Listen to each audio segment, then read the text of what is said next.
Hello, and welcome to another Level Design Hall of Fame. This is a episode that I am redoing. So there is a previous one of these about Katamari Damacy. Don't watch that. Watch this one. This one is a redo of sorts, with better looking footage from A Game's Done Quick. Please go watch those. Those are great. But I feel like in the time that I did the first one to now, I feel like I've been able to articulate my points better. I've been able to put together better videos. So there is no particular level in the first Katamari Damacy that I really love more than any others. Maybe the music is the only thing that really, like, you know, pushes me in that direction. And there really isn't even, like, a Katamari Damacy game that I could even point out. I mean, the first two are the best, but, like, you know, just play any of them. For me, like, it is like a perfect mixture of substance and style. Like, it's very hard to remove any of the art direction or the sound effects or the music or just like the setting and the gameplay and the level. Like, it is so hard to separate all of those things with this game because it's all so intertwined in such a beautiful way. And for me, like, the sense of scale, like just the size of everything and the objects you're picking up and how they're laid out and where they're placed and how that sort of leads you in a direction and how that escalates and how you navigate through each sort of world in a particular order to get through certain barriers once you're at a certain size, and then you start doubling back and collecting bigger objects that were once barriers to you, like houses and people and cars were sort of like you would have to navigate around that, and that was like a sort of sub-level, and then once you get big enough you start collecting those things, and then, you know, like the actual island that city was on becomes the sort of barrier. But then when you get up to a certain size again, those islands become the things you're picking up on the globe, which is now like the boundaries, and then eventually you're in space and you're collecting planets, and the boundaries are space. So for me, Katamari Damacy is like one of those games where, like, the level design, I don't even know how to describe it. Like, it doesn't balloon, it doesn't, I mean, it changes, but, like, it's sort of just, like, it keeps adding on itself. Like, it's like this weird onion where you're, like, you start in the middle, and then you sort of have to go back out.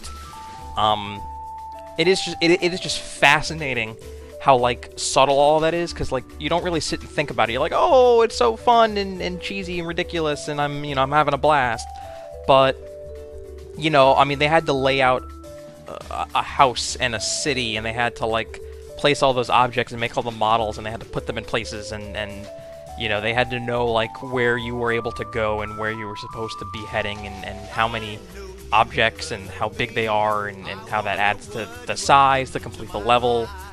And then, like, there are even stuff where, like, you're just, like, on the floor of a room, and you're very, very tiny, and you're just picking up all these, like, weird pieces of detritus that we all take for granted in life, and you just think about, like, who made these things? Like, why are they, you know, like, you just start thinking about, like, the world and objects and how we interact with, you know, in our daily lives, and you're just, like, picking up all these things, and it gives you this weird sense of perspective.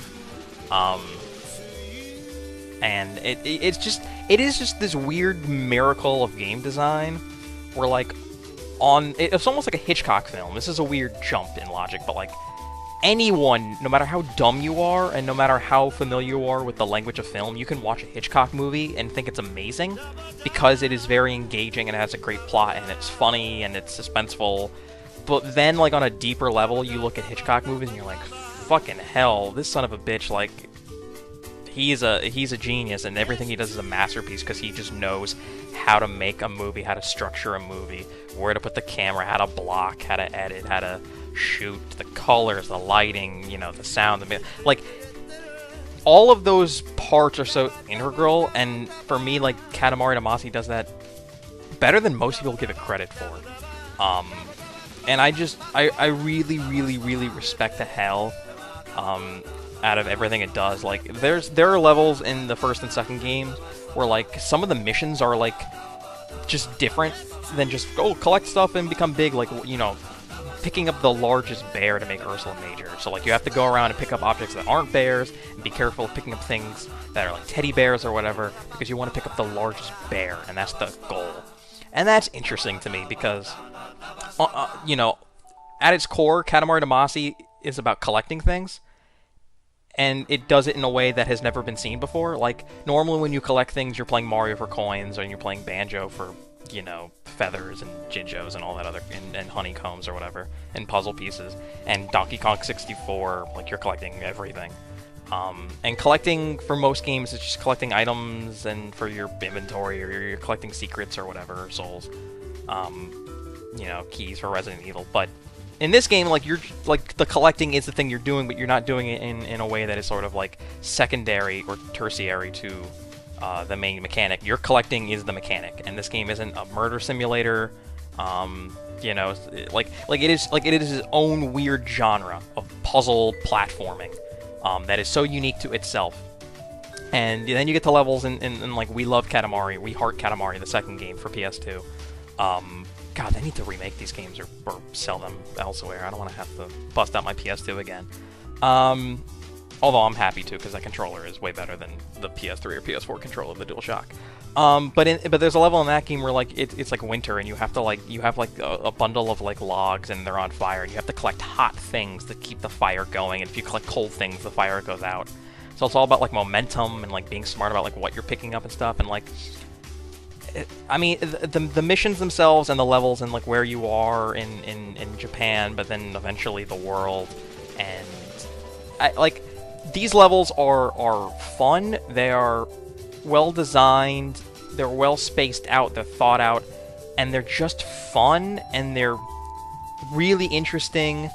You know, just like running through a zoo and picking up animals and hearing the noises, or, like, you know, picking up, like, just, like, people and families and, like, schools, and it's just like, so, like, you know, on a certain level it's, like, really ridiculous and dopey, but, like, on this, you know, on the surface you're just like, what the fuck am I doing? But, like, you think about it, and, like, gameplay wise it's really ingenious, and even just, like, thematically it's just, like, resonant. This game is so fucking good, and it's such a shame that, like, most people haven't played it. And when they watch it, watching it is just different than playing it.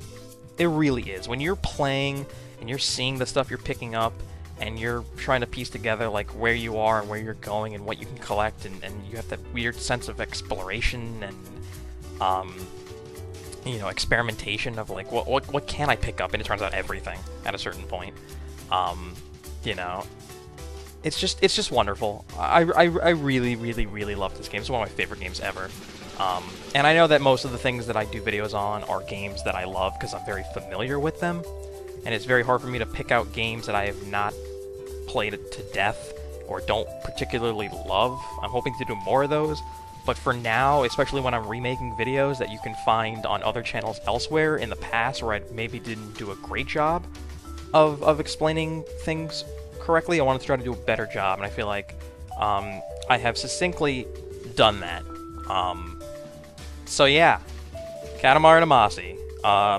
I picked the final level out because it was the longest, and really went from 0 to 100 real quick, as some would say. And I feel like that's like a good primer. That's like a good introductory sort of thing if you've never heard of this game or seen. Just going from, like, centimeters to, like, you know, the size of the Earth. That's a lot of fun. That's really something. And like, even while you're doing it, it's like you're picking up crap on Earth that's garbage because you need to make stars and moons and constellations and planets. Like, there's something just, like, so cool about that. I don't know. It's just like the King of all Cosmos, like, made a mistake and, like, fucked up, and he's just like, you know what, like, fuck Earthlings, and just pick up their garbage and just put it back. It's like, space needs to be intact. We don't, you know, I don't care about anything that humans are doing because they're dumb, and everything that they made is dumb. And there's something so, like, I don't know, it's charming, but it's, like, nihilistic and, like, misanthropic about all of it. I don't know. But you know what? whatever. I don't care. This game's amazing, and obviously the music is all-time best, all-time greatest soundtrack. To really power you through these levels, and I wish these levels were longer just so I could listen to the music for. Oh man, so good. So there you go. You can follow me on Twitter at @JaredRusso for more. Been a little slow putting up these videos, but hopefully I'll start speeding that up. But I wanted to make them good, you know? I wanted to give each one time in the limelight. So, thank you for watching. Go watch AGDQ. And adios.